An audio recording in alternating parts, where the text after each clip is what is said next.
എല്ലാവർക്കും നമസ്കാരം. ഇന്ന് ഒരു കസ്റ്റാർഡാണ്. കസ്റ്റാർഡ് പൗഡർ ചേർത്തിട്ടല്ല കേട്ടോ ഇത് ചെയ്യുന്നത്. പാലും ചൗരിയും ഫ്രൂട്ട്സൊക്കെ വെച്ചിട്ട്. അപ്പോൾ അതെങ്ങനെയാണ് തയ്യാറാക്കുന്നത് നോക്കിയിട്ട് വരാം. അപ്പോൾ ഇതാ ആദ്യം തന്നെ നമുക്കിതുപോലെ ഒരു പാൻ വെച്ച് കൊടുക്കാം. അതിലേക്ക് 1 ലിറ്റർ പാല് ഒഴിച്ചു കൊടുക്കാം.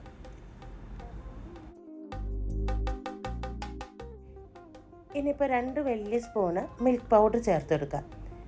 മിൽക്ക് പൗഡർ ഉണ്ടെങ്കിൽ ചേർത്ത് കൊടുക്കുക കേട്ടോ. അടിപൊളി ടേസ്റ്റാണ് കേട്ടോ മിൽക്ക് പൗഡർ ചേർക്കുമ്പോൾ. പിന്നെ 3/4 കപ്പ് പഞ്ചസാര, പിന്നെ 1 ടീസ്പൂണോളം വാനില എസൻസ്.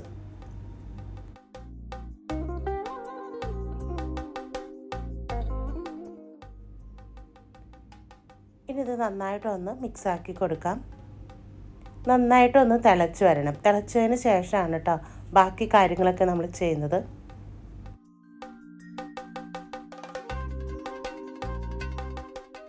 ഇനിയിപ്പോൾ ഇതാ പാലൊക്കെ നന്നായിട്ട് തിളച്ച് വന്നിട്ടുണ്ട്.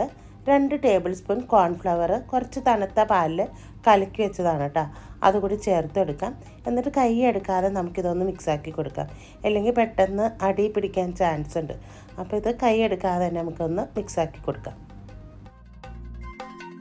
ഇതാ നമ്മുടെ പാലിൽ ഒന്ന് കട്ടിയായി തുടങ്ങിയിട്ടുണ്ട് കേട്ടോ. ഒരുപാട് കുറുക്കേണ്ട ആവശ്യമില്ല. നമ്മളിത് തണുക്കും തോറും ഇത് ഒന്നും കൂടി കട്ടിയാവും. അപ്പോൾ ഇത് നമ്മളൊന്ന് വലിച്ചൊടിക്കാവുന്ന രീതിയിലുള്ള ഡ്രിങ്ക്സാണ് കേട്ടോ തയ്യാറാക്കുന്നത്. അപ്പോൾ ഇനിയിപ്പോൾ ഇത് മതി. ഇതൊന്ന് തണുക്കാൻ വയ്ക്കാം. ഇനിയിപ്പോൾ നമ്മളിതാ ചൗരിയാണ് കേട്ടോ വേവിക്കുന്നത്. അപ്പോൾ ചൂടുവെള്ളത്തിലേക്ക് 1/4 കപ്പ് ചൗരി ഇട്ട് കൊടുത്തിട്ടുണ്ട്. നന്നായിട്ടൊന്ന് വേവിച്ചെടുക്കാം. ഇതിപ്പോൾ വെന്ത് വന്നിട്ടുണ്ട്. ഇനിയിപ്പോൾ ഇതാ നമുക്കിതൊന്ന് സ്ട്രെയിനറിലേക്ക് ഒന്ന് അരിച്ചൊഴിക്കാം.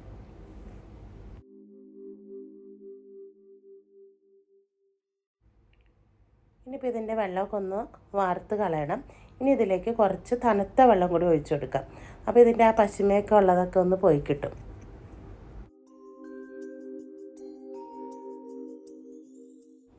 ഇത് പാലൊക്കെ നന്നായിട്ട് തണുത്തിട്ടുണ്ട് കേട്ടോ. കുറച്ച് കട്ടിയായിട്ടുണ്ട്. ഇത്ര കട്ടി മതി കേട്ടോ. ഒരുപാട് കട്ടിയായിട്ടുണ്ടെങ്കിൽ കുടിക്കാൻ പാടായിരിക്കും. അപ്പോൾ കട്ടി കൂടുതലാണെങ്കിൽ കുറച്ച് ചൂട് പാല് തിളപ്പിച്ചാറിയതും കൂടി ഒഴിച്ചു കൊടുത്താൽ മതി. എന്നിട്ട് ഇതാ നമ്മുടെ ചൗരിയും കൂടി ഇട്ട് കൊടുത്തിട്ട് നന്നായിട്ടൊന്ന് മിക്സാക്കി കൊടുക്കാം. ഇനി നമുക്കിതിലേക്ക് കുറച്ച് ഫ്രൂട്ട്സ് ആഡാക്കി കൊടുക്കാം. അപ്പോൾ നമ്മുടെ കയ്യിലുള്ള എല്ലാ ഫ്രൂട്ട്സ് വേണമെങ്കിലും ചേർത്ത് കൊടുക്കാം കേട്ടോ. അപ്പം ഞാൻ കുറച്ച് മുന്തിരി, ആപ്പിള്, പഴുത്ത മാങ്ങ, സ്ട്രോബെറി, കുറച്ച് പ്ലം ഇതൊക്കെ ചേർത്ത് കൊടുക്കുന്നുണ്ട്. പിന്നെ നമ്മുടെ പഴം ഉണ്ടെങ്കിൽ അതും ചേർത്ത് കൊടുക്കാം, റോബസ്റ്റ് പഴം. അപ്പോൾ ഇതെല്ലാം കൂടി ചേർത്തിട്ട് നന്നായിട്ടൊന്ന് മിക്സാക്കി കൊടുക്കാം.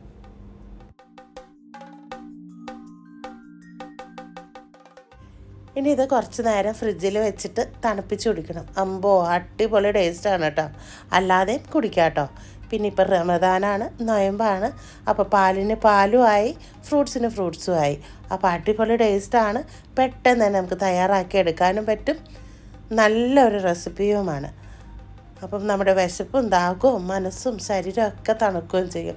അപ്പം നല്ലൊരു വിഭവമായിട്ട് വരുന്നത് വരെ പോയച്ചു വരാം.